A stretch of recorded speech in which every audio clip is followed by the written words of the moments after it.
秋哥给了我们每个人一笔钱，打算自己一个人去，其他人都散了，就剩我们3个了。老东西刚抢了那些墨西哥佬的东西，就让徐秋去了。这次估计是九死一生。所以我们都劝他不要干，大不了离开帮会自己干嘛。我们这些人都是秋哥养活的，早就不靠帮派了。哼，他们管不管你们是一回事，走不走又是另一回事。你想单干，恐怕都没可能活着离开 A 之市。那怎么办？总不能眼看着他去送死。徐文石是怕徐秋会站出来帮我，所以先对他下手。不过，这也只是他向背后的那个人证明自己随时可以断为保命的投名状。他真正想舍弃的人其实是我。先前是他藏得太深了，我一直摸不清背后的那个人是谁，所以也不清楚他究竟是什么立场。现在所有事都变得清晰了，他也不过是个向权力和金钱摇尾乞怜的棋子罢了。连会长都只是棋子吗？那些人到底掌握了什么？他们掌握着底层人生死的权利。徐秋给你们指的路是对的，离开这里，好好过自己的日子。在权力的博弈里，所有牺牲都是毫无价值。不用跟我讲大道理，那些狗屁东西我听不懂。看到我脸上这条疤了吗？这一刀本来能把我砍死，是秋哥用胳膊挡下来的，他救过我的命，我也得还他一条命。我只想知道他怎么才能活。你真想知道？哼，在他到那里之前，替他死。这世上真有人愿意替别人死吗？我明白了。保释我的人快到了，你们好自为之吧。李牧，有人保释你。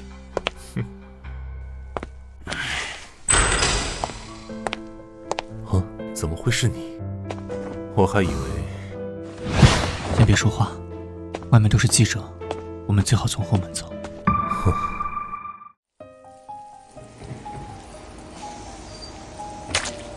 以前小时候，我每次受伤都喜欢跑到这里，大家会很关心地看向我，眼里充满了疑惑和怜悯。这孩子为什么在这里呀？这孩子为什么挨打呀？这孩子也太可怜了。每到那个时候，我其实蛮开心的。哎，别怕，妈妈在这里呢啊！宝宝不哭。有种终于被关注的窃喜，可惜从来没有人真的上来跟我说一句话。我来吧。直到遇见你。疼吗？你全都想起来了？是啊，全部都想起来了。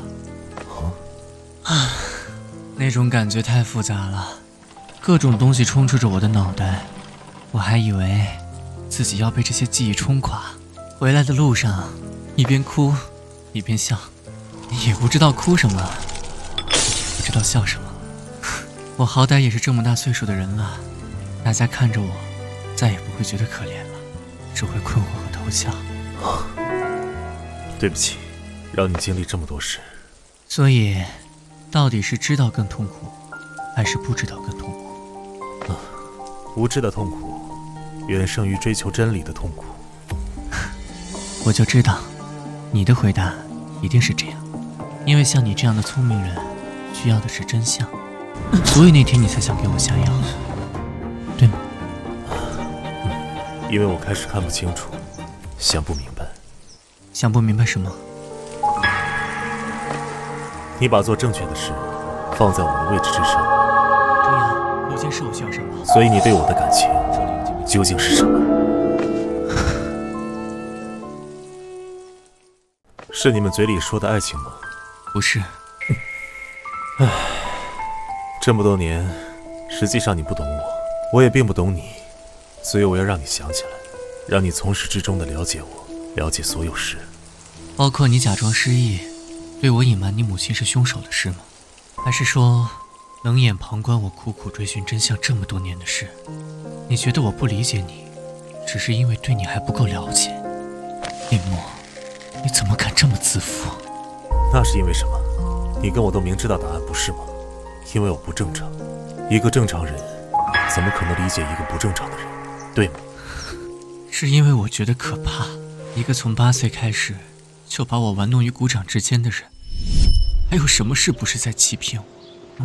依照既往的经验，高功能反社会型人格的人只会被同类吸引。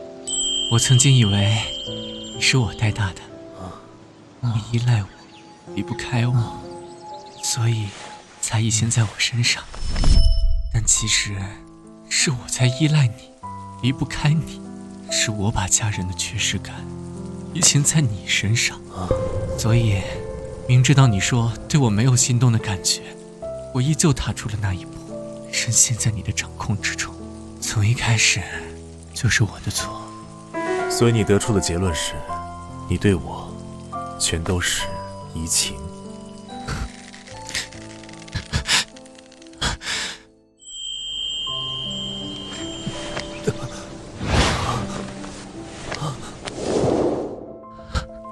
是的。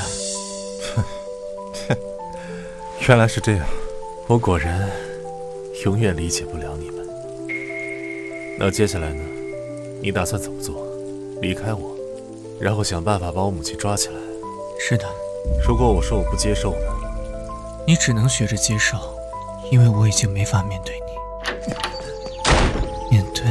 面对那个先心动的自己。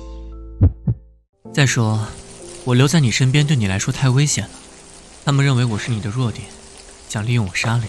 他们？这次袭击我的人是那个孩子，那个和你戴一样面具出现在猎杀聚会上的孩子。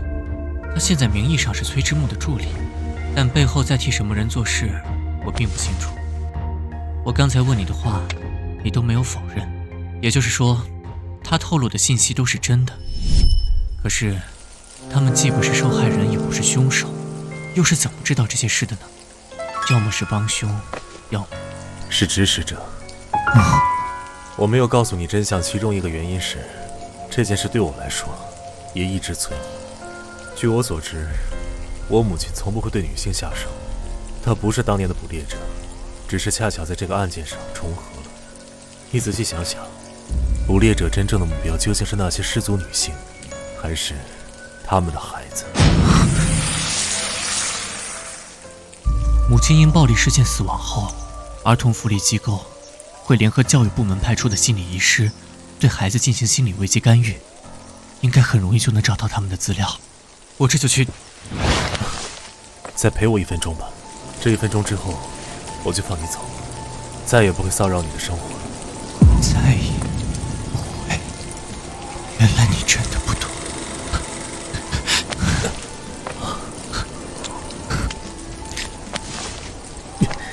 我应该抓住你，扒光你的衣服，打断你的手脚，把你锁在房间里，除了床，哪里都去不了。